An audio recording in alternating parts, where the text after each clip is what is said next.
화상을 입었었는데 누군가 다가온다 그러면 내 벽을 치는 사람이었었는데 내가 먼저 말을 걸 수도 있었고.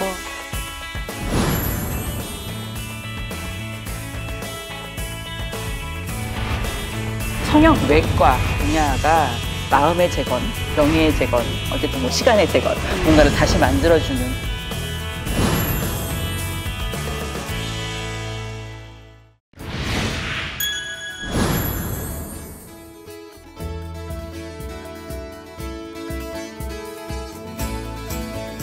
한 10년은 된 것 같은데요.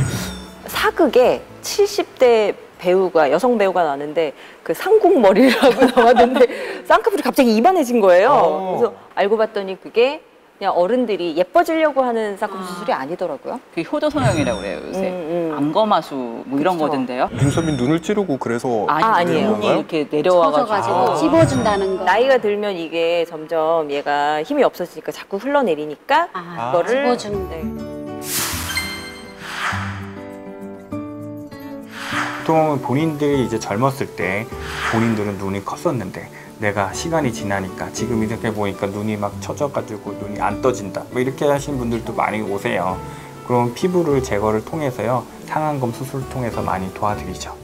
이런 사진 한번 보실까요? 이 눈동자 바깥쪽으로 피부 처짐이 좀 보이고요. 눈 밑에 이런 식으로 눈물고랑으로 잔주름이랑 피부 처짐이 좀 보여요.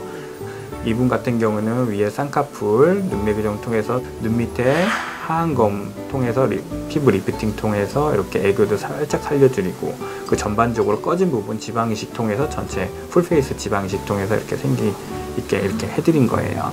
이마, 관자, 앞볼, 팔자, 입가 주위에 보통 엄마들 입가도 처져가지고 막 피부 쪼글쪼글 하시는데 그쪽에 지방이식 통해서 이런 식으로 볼륨감을 다시 회복할 수가 있어요. 이렇게 약간 20살 이상은 더 어려진 것 같은 느낌이 드는데 한식으로 표현하면 다리미를 쑥 핀 거 같아요.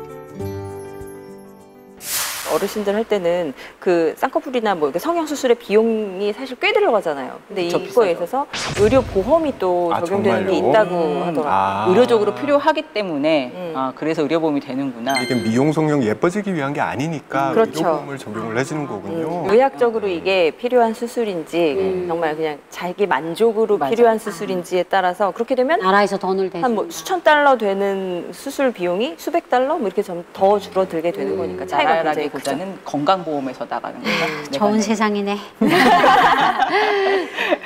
의료보험이 되는 수술들 얘기하면 눈썹이 찔러서 자꾸 눈물이 난다. 그러면 그건 안과에서 수술을 해주는 거잖아요. 성형수술을. 친구들이 성형수술할 때 많이 고민을 했어요.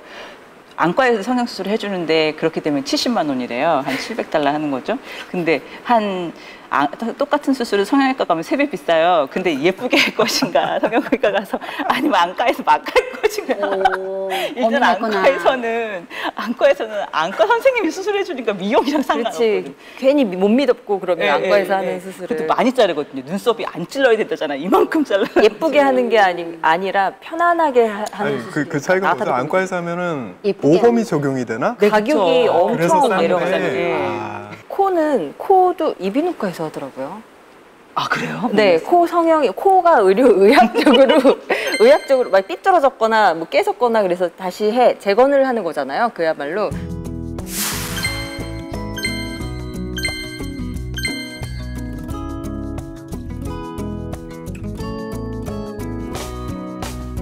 그리고 이렇게 의료보험이 적용이 된다라고 하면 미용적인 목적과는 만약에 달라지면 이렇게 다 과가 달라지게 되는 거죠. 성형외과가 3개 과로 나뉘어요.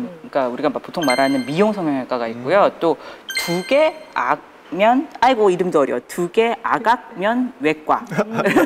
그다음에 수부외과 있어요.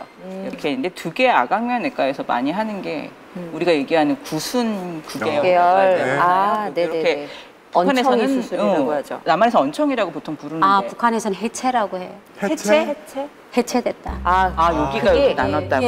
이게 그래서 우리말로 찾아보니까 입술 갈림증이라고 하더라고요. 이렇게 벌어지게 북한에서는 해체를, 평양에서는 좀 수술을 해요. 근데 이게 원상을 안 돼요. 그래도 자리가 남아서 이렇게 이렇게 돼요. 근데 뭐 지금 한국에서는 주변에 안 보이잖아요. 예전에는 몇십 년 전만 해도 많았어요. 있긴 있었어요. 동네에 한 명 정도는 있었는데 구순구계열 수술이 지금의 그 수술법이 개발된 게 한국이라고 그러더라고요. 아, 워낙에 네. 많아서. 근데 한국 사람이 한 게 아니라 전쟁 때 밀라드라는 사람이 한국 전쟁 때 왔다가 한국에 애들이 너무 많이 구순구계열이 있으니까 데려다가 수술을 시켜주고 데려다가 하고 케이스가 늘어나면서 이 사람 수술 방법이 점점 발전이 됐고 그래서 한국의 그때 당시 어린이들의 수술은 많이 했었던 건데 지금은 사실 한국의 의사들이 많이 하잖아요. 해외에 나가서 많이 또 해주잖아요.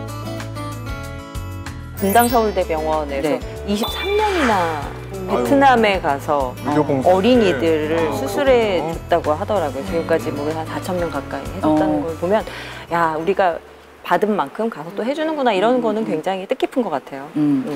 구순구계열은 성형의 그 범주를 생각 안 해봤는데 이것도 되게 중요한 성형 중에 맞아요. 하나인 것 같아요. 네네네. 예.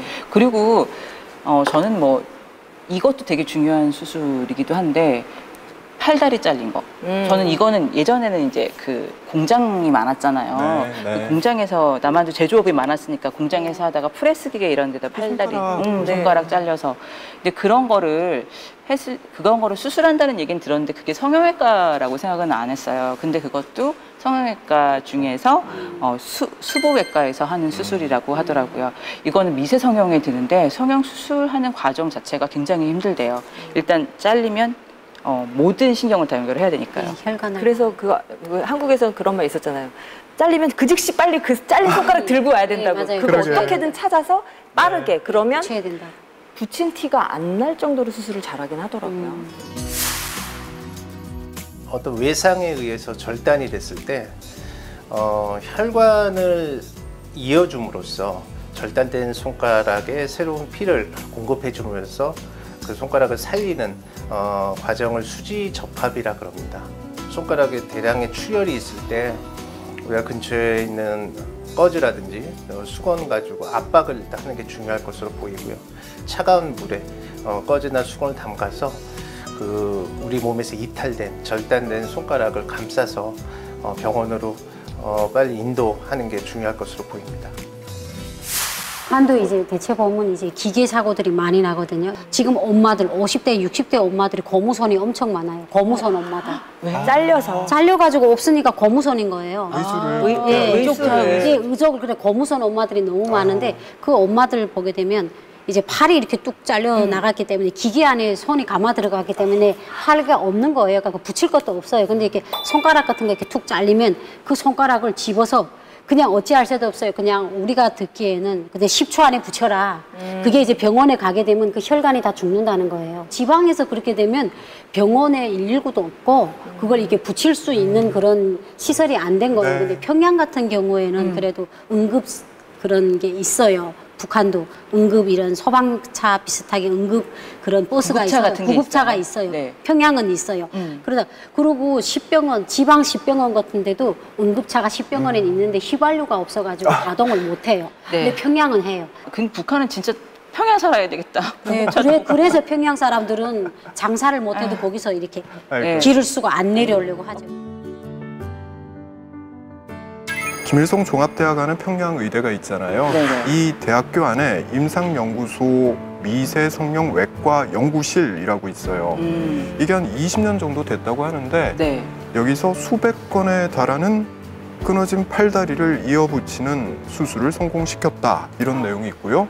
또 뭐 3천여 건의 각종 미세성형외과 수술을 성공적으로 진행했다 이런 내용도 나와요. 근데 일단 이게 선전 매체이기 때문에 어느 정도 잘하는지 여기에 대해서는 좀 미지수가 있고 그리고 또 한 가지 3,000건이 많지는 않은 것 같다는 생각이 들어서요. 네네네. 사고 발생 건수는 훨씬 더 많을 텐데 저도 그 생각했어요. 이제 산업화를 거쳐야 되는 단계이기 때문에 이 재건 수술 분야는 훨씬 더 많아져야 해요. 네, 그렇죠. 필요한 분야예요. 네, 또 하나 이제 성형외과에서 많이 하는 수술 중에 재건 성형으로 많이 하는 게 흉터 제거죠. 그렇죠. 예, 화상 흉터 제거라든지 아니면 많이 뭐 다쳐가지고 수술을 깊게 한다든지 이랬을 때 남는 흉터 부위 같은 거. 근데 그게 항상 보인다고 하면 사실은 없애고 싶거든요. 그거는 정말 필요한 성형 수술인 거죠, 사실. 근데 이 탈북자분들이 하는 또 이런 재건 성형이 많이 있다고 들었거든요. 그렇죠. 그러니까 저희도 같이 왔을 때 이분은 그 무슨 화학 공장인가 여기서 사고가 나서 얼굴을 댔는데 얼굴이 아예 이제 다 이게 한쪽 눈이 이렇게 여기가 다 이렇게 쪼그라졌는데 자기는 이걸 고치려고 한국에 왔다고. 근데 그때 벌써 하나원에서 성형외과 병원에 하고 연계를 가져가지고 성형외과 병원에서 왔어요. 그래서 그분은 조기 퇴소를 하셔서 그분은 병원에 입원을 했는데 아마 그 성형을 하신 것 같아요. 그 후에 보지는 못했어요. 예전에 한번 방송에서 만난 친구가 하나 있잖아요. 굉장히 젊고 예쁜데 얼굴에 화상 자국이 있어서 그걸 치료하고 싶고 해서 근데 가리다가 보니 이제 화장 기술이 늘어나고 미용에 관심을 갖게 되고 물론 한국에 와서 그런 재건 성형은 받았고요.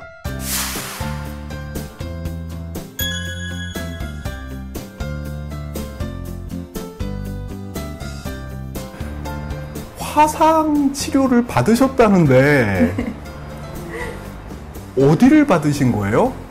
얼굴도 그렇고 이제 오른쪽 이제 팔도 정말 표시 안 나는데요? 얼핏 봐서는 전혀 모를 것 같아요. 아기 때 그때 이제 화상을 입었었는데 기억은 잘 나지 않아요.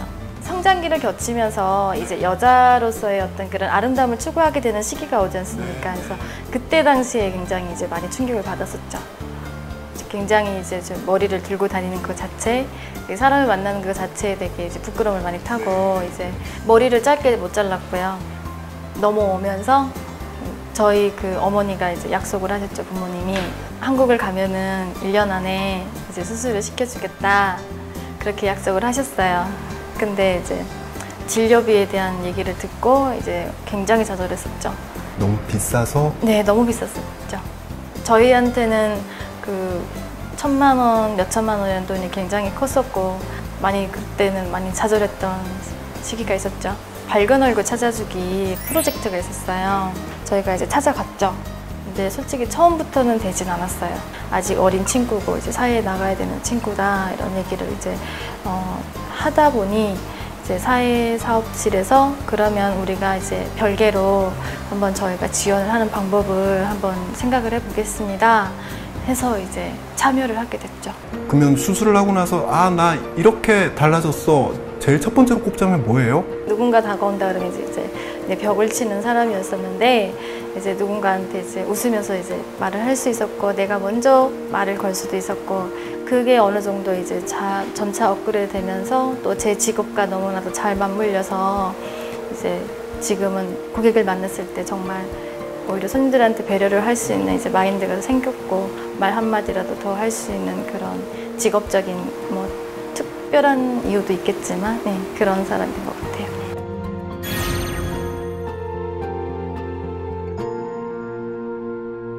그 친구 인터뷰 중에 제일 기억에 남는 게 그거였어요. 자기는 사람들의 얼굴을 쳐다보는 게 너무 좋대요.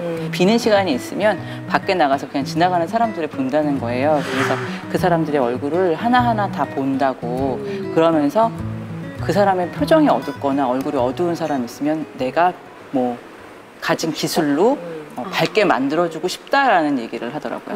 그 친구는 이미 마음의 치유가 된 상태인 거죠. 그리고 다른 사람한테 해주고 싶다라는 그 마음이 저는 너무 예쁜 것 같더라고요. 근데 이제 북한에는 이제 전기 사고도 있지만 집안에서 뭐 까베기 튀우다가 이제 기름 사고 이런 게 있는데 그런 걸 재건할 수가 없으니까 이게 식용유가 얼굴에 태가지고 이게 처음에는 빨갛게 되다가 거먹게 이렇게 이렇게 되는데 그 얼굴을 그대로 하고 다니는 거예요. 그러니까 그런 사람들이 많은데 한국에 오니까 그런 얼굴들이 없는 거예요. 그러니까 그런 얼굴이 있으면 이렇게 어떻게든 재건을 해가지고 성형을 하든지 아니면 피부과에 부지런히 다니든지 아니면 좋은 화장품을 가지고 커버를 하든지 노력을 하잖아요. 그러니까 경제적으로 어떻게든 모든 게 다 환경이 되니까 이걸 하는 거예요. 그렇지. 그러니까 그런 걸 보면 좀 마음이 아파요. 누군가 보일 수 있는 어떤 부분에 그러니까 화상 상처라든가 어떤 상처를 가진 사람들의 마음은 당하지 않는 사람들은 잘 모르는 것 같아요. 맞아요.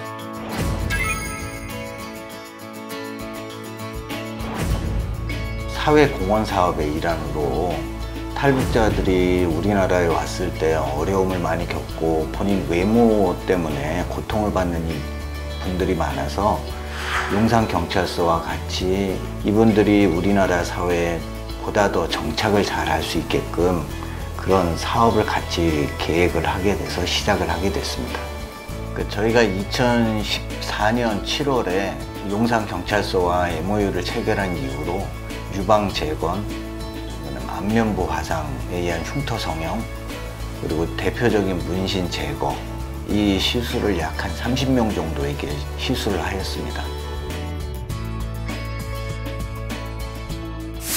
성형도 그러니까 미용 성형이 아니라 재건 성형에서 시작이 됐다고 하거든요. 최초의 성형. 근데 이걸 자료를 찾아보면 매우 재밌는 내용이 많아요. 도대체 언제부터 시작을 했을까? 전 그게 제일 궁금했거든요. 시작한 곳은 인도. 인도? 네. 그리고 시작한 시점은 무려 2000년 전. 2000년 전. 뭐를 했는데? 이 동네가 사연이 있어요. 죄인들한테, 범죄를 지은 사람들한테 코를 잘라버린 거야. 그러니까 이 범죄자의 경우는 뭐 네. 그렇다 치자고요. 근데 길 가다가 자빠져서 코가 뭉개졌다고 생각을 해봐요. 얘는 사회적으로는 범죄자로 낙인이 찍혀 있는 거예요. 그러니까 수술을 하고 싶었겠죠.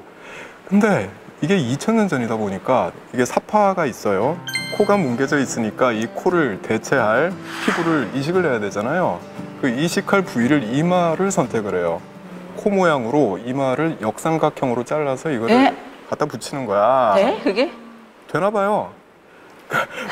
이게 어쨌든 시초고. 네. 그리고 2000년 전에. 15세기 말 16세기 네. 유럽에서 성형 수술이 활성화돼요. 이것도 코야. 근데 당시는 이유가 매독이에요. 매독이 매독. 당시에 생겼는데 신종 질병이에요. 당시에는. 근데 이 질병의 특징이 연골 조직을 붕괴시켜요. 이때는 개발됐던 수술이 뭐냐면 이것도 되게 특이한데 이때부터는 팔뚝에서 살을 떼가지고 코에다가 이식을 해요. 근데 이걸 딱 떼서 붙이면은 상할 거 아니에요. 괴사하죠. 네, 괴사예요. 그래서 붙여놓는 거야. 이걸 팔뚝에 이렇게 해놓고. 그럼 언제까지 이러고 다녀? 6차례 정도의 수술이 필요하고 한 달 정도의 기간이 필요하다. 네. 이렇게 이야기를 해요. 매우 아팠겠죠? 그래도 어쨌든 난 생기면 난 그 팔이 더 걱정되는데 이러고 한 달 이상 그래서 있으면 이걸 기부스한 듯이 이렇게 고정을 시키는 장치를 만들어서 했더라고. 현대 성형외과의 시작을 성형외과 학회에서 이 1차 세계대전으로 봐요. 그러니까 자기네의 본류는 재건 성형이었다고 얘기하는 거래요. 그렇지. 그 자료를 찾아보면 한국의 성형 최초의 한국은 그럼 성형을 언제 했느냐. 저는 사실은 전쟁 후의 거라고 생각했는데 55년 정도의 그 자료가 있더라고요. 그래서 거기 보면은 그런 얘기 있어요. 남성들이 코 수술하는데 코 수술을 했다고 너무 거만하게 생각하지 말며 옛날에 평평했던 코를 뭐 기억하며 살아라. 그래서 우리 쭉 얘기했잖아요. 성형 수술에 대해서 찬성 반대. 어떻게 생각하냐고. 저는 이미 일단 했고요. 이미 손을 댔고요. 뭐 더 할 생각은 없지만 과하지 않는 성형인 거라면 당연히, 그리고 내 자신, 내 인생이 걸린 문제라면 하겠어요. 앞으로라도 저는. 성웅 씨는? 고대 인도에서의 코 수술, 15세기, 16세기 유럽에서의 코 수술. 이게 마취를 안 한 상태에서 한 수술들이에요. 그 사람의 심정을 생각을 해보면 그간 살면서 사람들로부터 받았던 그 눈초리, 이상한 눈빛, 그게 얼마나 싫었을까. 그 생각 때문에 버틸 수 있지 않았을까. 재건 성형 진짜 필요하다. 해야 된다. 그게 왜냐면 나의 인생에 영향을 미칠 수 있다. 아니 찬성 반대해서 코 수술 하겠다는 거예요? 코가 좀 났나? 북한이 사실은 굉장히 일상생활에서 사고가 많은 국가거든요. 그러니까 한국에서 만약에 그냥 사는 사람이 당한 사고의 뭐 공식적인 통계는 없어도 100배 정도는 당하지 않을까. 그렇죠. 그런 북한 주민들은 몸에 상처는 다 있을걸요. 그냥 그걸 그대로 가지고 그냥 일상에 무리가 없으니까 그냥 사는 거예요. 여기처럼 내가 미적 가치 이런 게 실생활에 그걸 생각할 여유가 없는 사람들이기 때문에 사는 거지, 대한민국처럼 이렇게 여유 있게 못 살다 보니까 진짜 여기 오게 되면 아마 재건 성형이 누구나 다 필요할 것 같아요. 이거 그 찾으면서 제일 마음에 와닿았던 게 재건 성형수술을 이렇게 얘기하더라고요. 명예의 재건이다. 이렇게 얘기를 했어요. 명예의 재건이다. 성형외과 분야가 그 뭐 마음의 재건, 뭐 명예의 재건, 어쨌든 뭐 시간의 재건 이런 식으로 뭔가를 다시 만들어주는 예, 좋은 기술인 것 같습니다. 네. 어쨌든 이번에 선아 씨랑 저는 다음에 그 병원 한번 가봐요. 조용히 가요.